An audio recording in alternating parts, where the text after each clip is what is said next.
Hi guys, welcome to this video.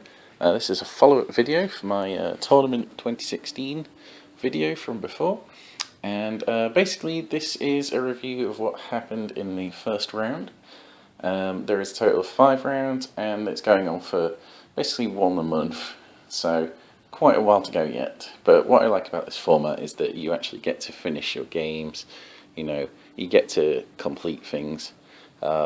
And take your time, which isn't very common in tournaments, but it's actually quite nice, you don't feel hurried or anything like that, and you never feel shortchanged because you've run out of time and that kind of thing, or your opponent is particularly slow or something like that. So yeah, in the first round I faced Chaos Demons, and basically looking at this list, which I will put on the screen as you're watching this. Looking at this list, I was a little worried in the sense that demons are actually kind of tough in some ways for sisters to deal with, especially because of the strong psychic powers they have. It really makes it difficult because obviously sisters don't have any psychers themselves. And we've got Adamantium Will, which is nice, but most of the time that doesn't do too much. And if they're just using blessings and summons, then it doesn't have any effect at all. So it was quite interesting how things went. Basically looking at the list, my plan was to tie up the Plague Bearers because it was a big squad, and I knew they'd cause a lot of trouble. And I knew they'd have to feel no pain. So rather than kill them, I just wanted to tie them up. And the perfect plan for that was Celestine, because I believed she'd be able to basically take them, even if they had a lot of attacks. They'd be hitting on 5s, they'd be wounding on 3s with rerolls, but, she's got that 2-up save, and even if she dies, blah, blah, blah, and she can hopefully take a few with them. And if, she wins combat, then demonic instability, and blah, blah, blah. So she actually had a chance of whittling them down a bit and, locking them in combat. And the other good thing is, of course, with hit and run, it meant she could always jump out when needed, and of course flame them and then jump back in if need be. So that was the plan there. However, that didn't quite work out, purely because my opponent didn't even start the Plague Bearers on the table. He decided to deep strike them, which kind of made sense as it went, because there was a lot of stuff on the board already. We had very little space. We were playing the first mission of Maelstrom, which is the diagonal deployment. So there wasn't that much space involved. And the other thing he decided to deep strike was the Plague Hulk, which is a Forge World Soul Grounder, effectively. And yeah, I'm honestly surprised he did that. But he was very worried about my Dominions, and he told me as much. And it was pretty obvious in the way he was setting up and things that he really was worried about these Dominions with the Melters. And because I had the first turn, I decided to scout them forward, deploy them on the board, and scout them forward, and try and take out the Soul Grinders. As it was, all they did was 2 hull points in the first turn, and that was effectively all my damage for the first turn. But yeah, the other thing I was particularly worried about was the Demonettes, but again, it was no big squad, and the Seekers, mainly because of the rending, meant that my vehicles would be in trouble, and the high initiative was also a problem. So my whole plan there was just literally flame them with troops, focus on those with troops, and because they're quite squishy, at least, it doesn't matter how good their in-run saves. If I force them to take a lot of wounds, then that worked out perfectly, as it turned out.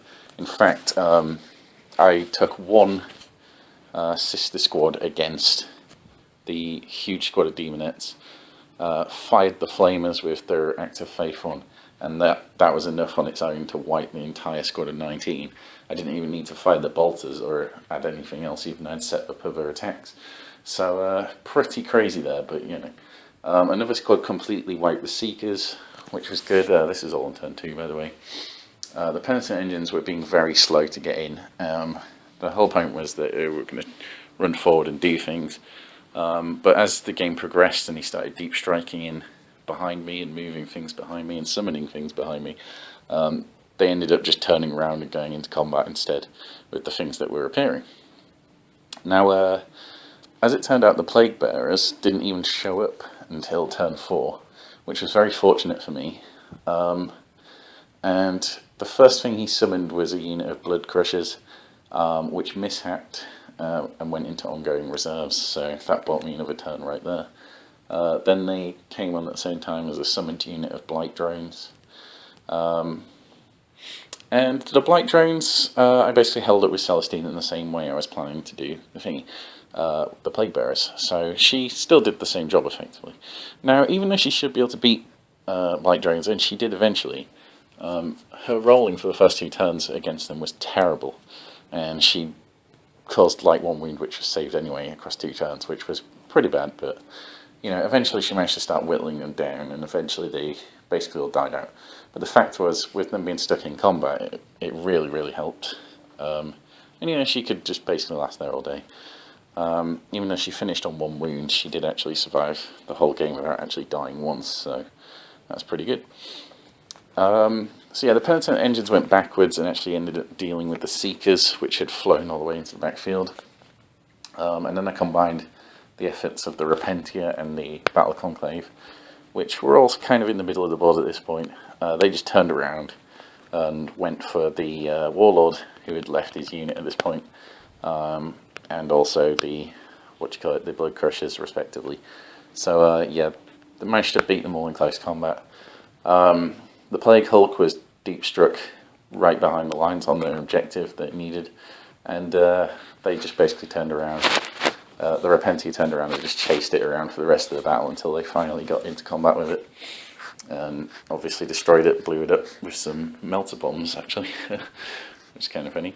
But yeah, so by this point it was already losing a lot, and as the game ended, his Warlords had already died.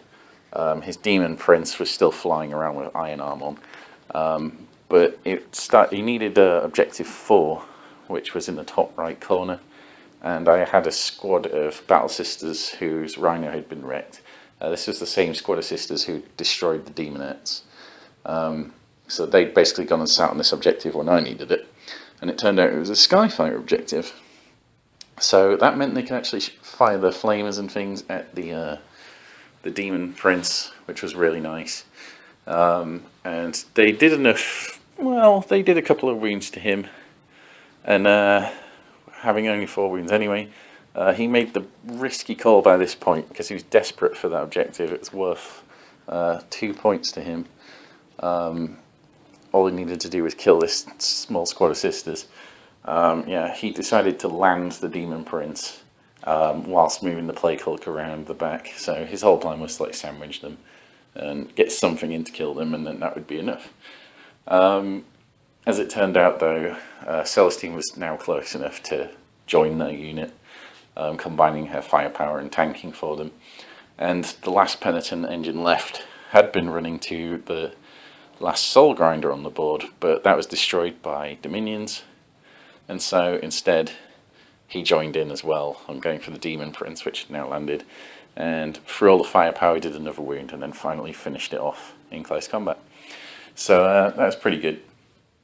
And at that point, there was just the Plague Bearers left.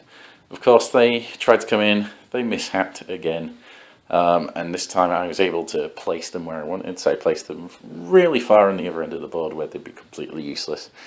And that was it. So, basically the game finished, I got 14 points including Linebreaker and Slay the Warlord, and he got 5 points including First Blood. And that was basically it. And it could have been more points. Those stupid D3 cards. Always roll 1s on those. But, that's Maelstrom for you. It's random in its very nature. And that's one of the problems, I think, with tournament scoring using Maelstrom, is it's just so based on luck sometimes. But, so as it stands, I'll be showing you the ranking list after round 1, however some games still haven't finished. So it's possible I'll slip down this ranking order, and I'm quite happy with that, because at the top there is many Eldar, and I'd rather not face those yet.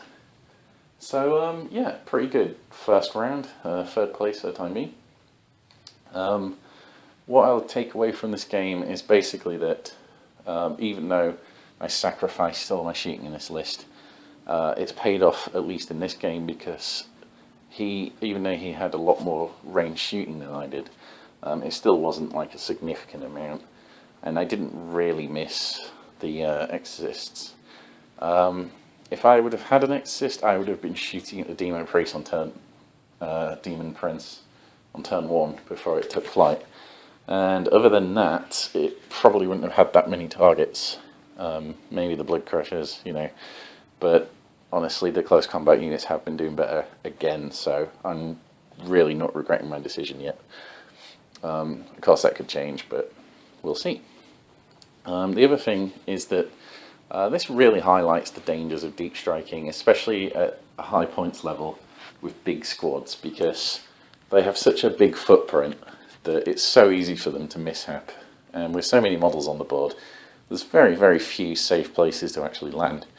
Now, obviously, this is a demon concern for a while, and there's ways around it, but that's what I was targeting first, was trying to get rid of the psychers and things. When it came to his castings of psychic powers, his main focus was he didn't actually want to cast like shooting powers against me because of my ability to deny it more often. So he was focusing on blessings and summonings, which makes sense. And summoning extra units to the board is always a useful thing. From my standpoint, that actually helped me in a way, because it meant that my units were staying at full strength with much more firepower. And the times he did cast flickering fire on me, I was able to deny it with the Adamantium Will, which was very useful for a change. So that was nice. But yeah, I feel like the best approach to this kind of thing is, if they aren't going crazy with the summons, just do your best to ignore the stuff coming in and focus on the original targets. And if you can, deal with them when you can. But yeah, it's only because I had units near those units that were coming in that I actually bothered to take them on. And that was all that I needed to do, really. So yeah, pretty good first round. So it's looking likely, unless things change, which they might do, but it's looking likely I'm going to be facing White Scars next.